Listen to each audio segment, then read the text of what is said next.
Halo, saya Yanto. Hari ini kita akan bahas sedikit soal corporate action ya. Ini jarang sih orang membahas soal ini. Ini namanya OWK, obligasi wajib konversi. Jadi BNBR itu lagi OWK seri D sebanyak 923 juta saham. Nah, di berita ini saya dapat nih 21 Desember ya 2022 di berita bisnis.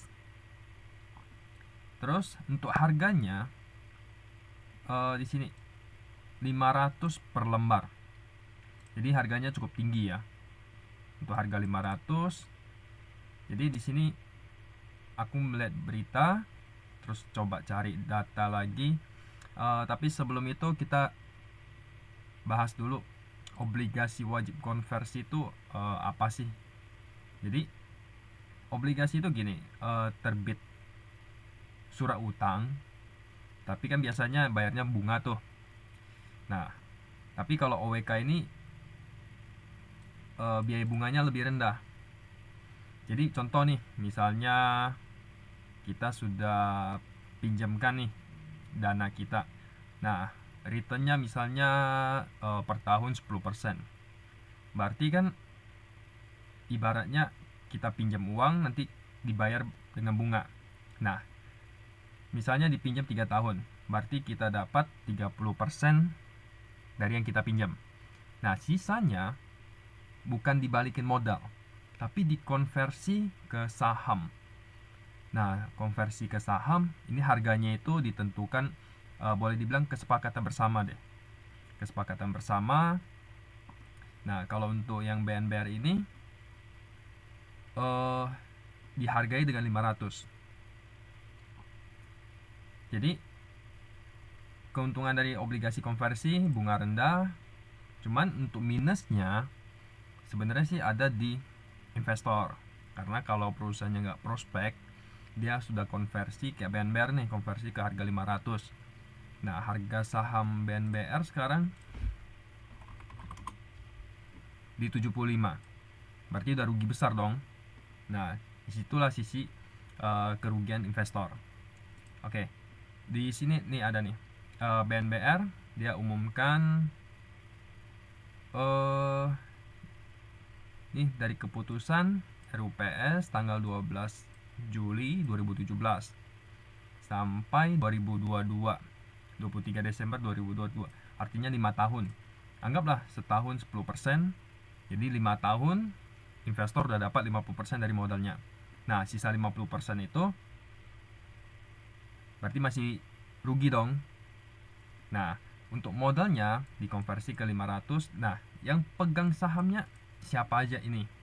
Banyak nih.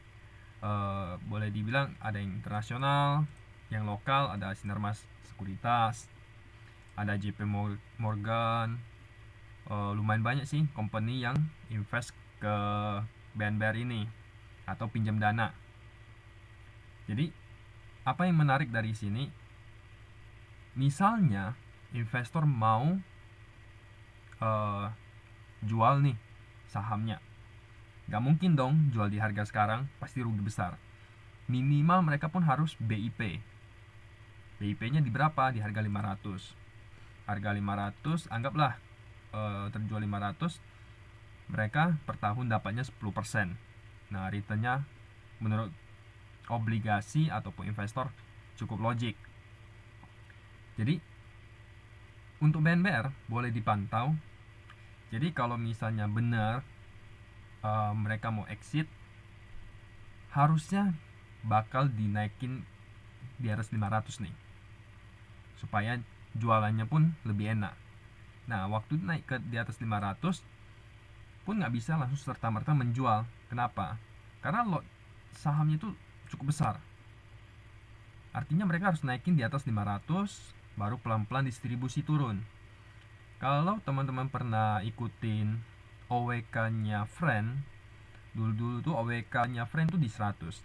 Nah, digoreng lah naik ke 150, ada yang sampai mau 200, baru didistribusi habis-habisan. Nah, investor exit besar-besarannya tuh di situ. Dan OWK di friend beberapa kali digoreng. Yang terakhir harga 100 itu masih belum digoreng. Sudah OWK tapi nggak ada perkembangan. Bisa jadi market kurang bagus. Jadi dibiarin dulu. Oke. Jadi BNBR ini boleh dipantau untuk ke depan. Mana tahu bener kan digoreng lumayan loh, dari 75 ke 500. Nah, terus ini dari segi chart.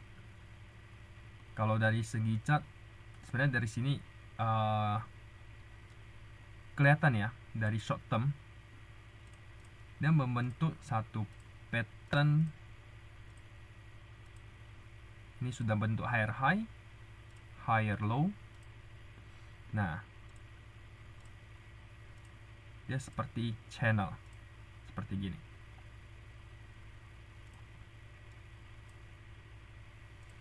Jadi teman-teman bisa perhatikan nih, selama BNBR-nya nggak break di bawah 54, ini ada potensi nih.